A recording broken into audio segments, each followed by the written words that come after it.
For more on the story, we can bring in our international affairs editor, Philip Turle. Good to see you as always, Philip.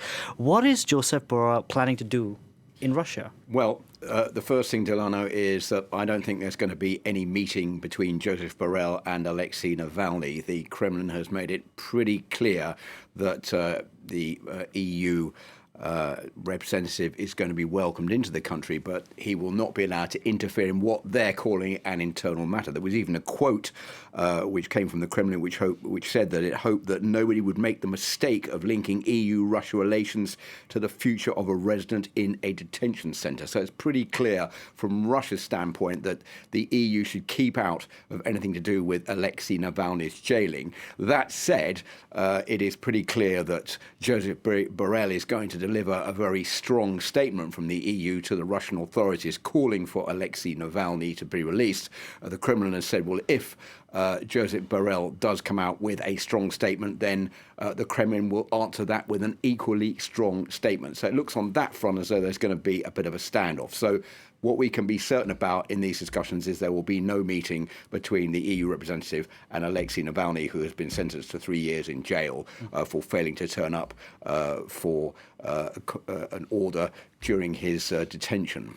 But, Philip, how much of this is going to be lip service, if you will? Because at the end of the day, the vaccine rollout here in France, in Europe, has been questionable, to say the least. The other day, authorities in France suggested that Russia's vaccine could be rolled out here, provided it meets EU standards. How tough can they really be when it comes to Navalny, given that at one point we may need Russia's vaccine to get the EU's economy back on track? Well, there are two bargaining points here, Delano. Basically, what the Russians know is that the EU is divided over what it should do face-to-face with Russia. There are those saying there should be no talks between the Russian authorities and the EU. The EU needs to stack the pressure on Russia to get Alexei Navalny released.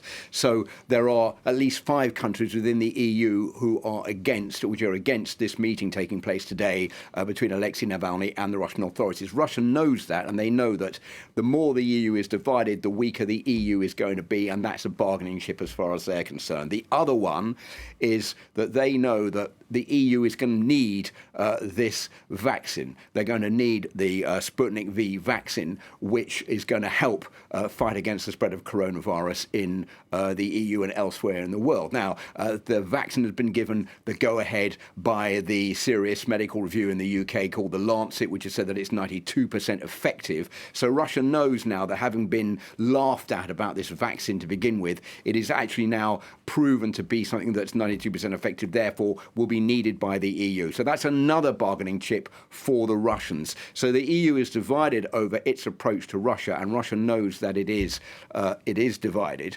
What the EU can do is to stack the pressure on Russia. I think what Vladimir Putin would be scared about is increased sanctions against some of his oligarch friends who provide him with wealth. That is something that would maybe make the Russian president move somewhat, but it's a very difficult situation at the moment because the EU needs Russia on many different dossiers, be it the Iranian nuclear deal, be it on climate change, be it on the war going on in Syria, its involvement in the situation in Libya. All of these are discussions that need to be held between Russia and the EU.